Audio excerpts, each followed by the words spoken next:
So this company called Blackview decided to send me one of their tablets. Originally, they were going to send me one of their mini PC systems, which makes sense. I do mostly just cover mini PCs, but after discussing the mini PC for a while, they insisted on sending me this tablet instead.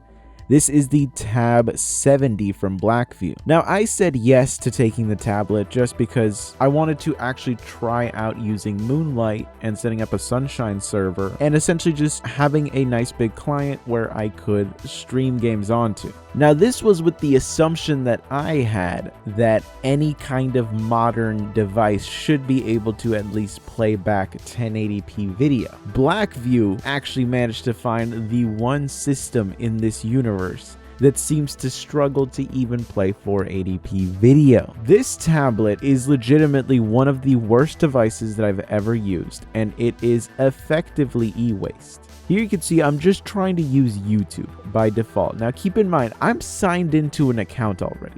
It has not loaded in the account yet. It is so insanely slow that it can't even automatically sign me into YouTube without it just being so insanely slow. Doing anything on this system is pretty much just a slog.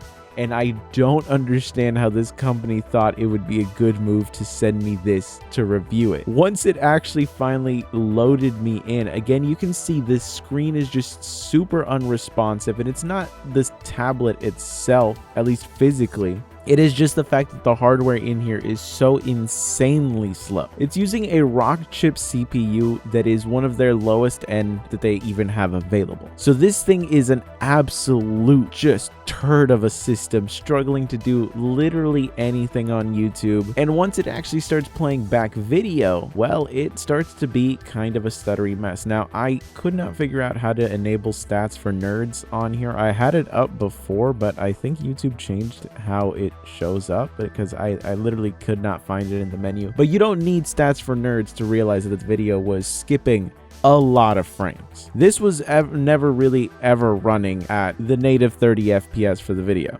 We're looking at more like 20 most of the time. And this is, again, the system not really doing much of anything else. Now, of course, loading in things like ads on the side do end up using some horsepower. But considering that phones from 5 years ago were playing back 1440p YouTube videos perfectly fine, the fact that a brand new tablet that was released in 2023 is struggling this much to do practically anything, it just shows that this is a garbage product. Just absolutely garbage. Now, in terms of web browsing, it obviously comes with Google Chrome pre-installed, but I am personally a Firefox user on both PC and on Android. And unfortunately, I could get Firefox to work on here at one point, but after rebooting the system, it just never has opened up again. It fails to launch. So it worked at one point, it no longer works. Now, this is unfortunate because I like to use Firefox since it lets you install uBlock Origin pretty easily.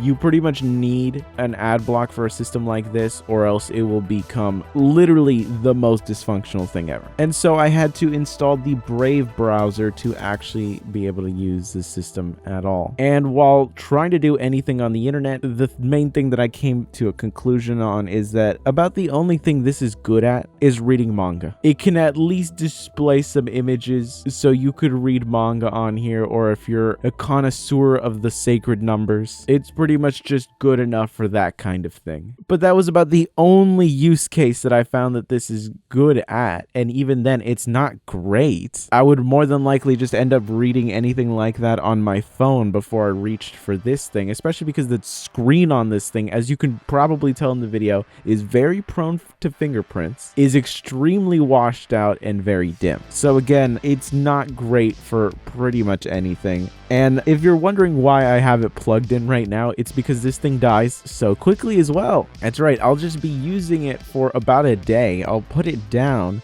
And almost always when I come back to it, it's either dead or very near dead. And the best part of all of this is that this is me setting up the system for the third time, because twice already when it's died on me, it would go into a permanent boot loop that would force me to essentially have to reset the entire system to actually get this thing to function. So Blackview legitimately sent me the worst product that I have ever seen in my life.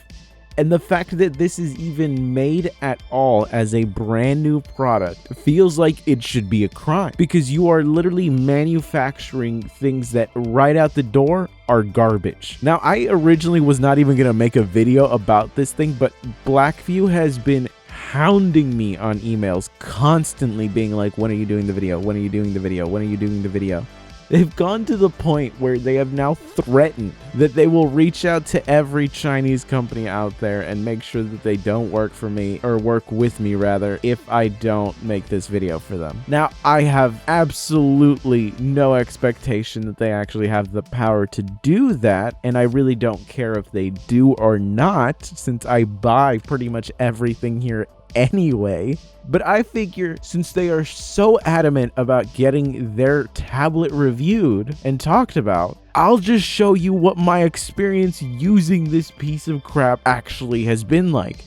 Because they are so adamant that I show you just how bad of a product this is. So I will gladly oblige. Never buy anything from them, or at least none of their tablets, if this is the kind of quality standard that they expect to just release onto the world and have people like me review.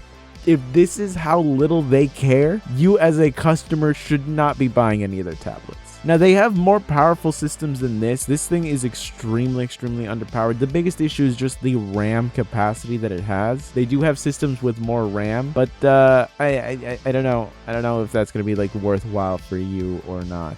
But yeah, this thing's a piece of shit. Do not buy it unless you have someone in your life that you absolutely hate, that you want to just indirectly tell them, hey, listen, this is how little I think of you as a person. Use this. But anyways, I'll catch you guys in the next one.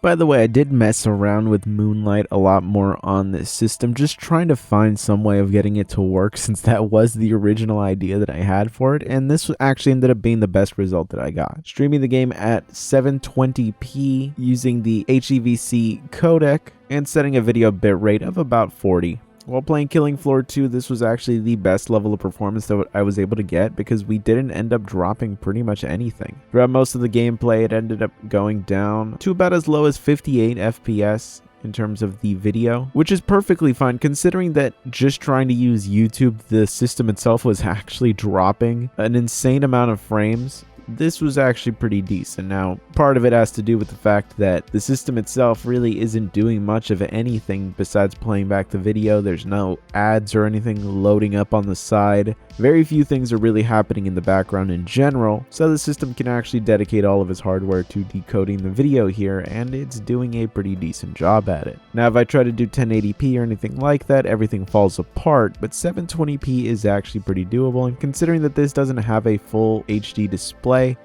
this actually isn't too bad. Now, everything else about just trying to get to the Moonlight app is kind of a disaster, since just using the entire Android operating system is extremely heavy for this system to really do. But once you're actually in Moonlight and you're loaded into a system, everything is working perfectly fine. Now again, the display isn't exactly great. It's not very vibrant, it's not very responsive, so this isn't really a great gaming experience, and I don't think I will ever end up using this thing again after this, but it at least for the most part accomplished what I wanted it to do, so I have to praise it for that at least, since it's only fair. But anyways, I'll catch you guys in the next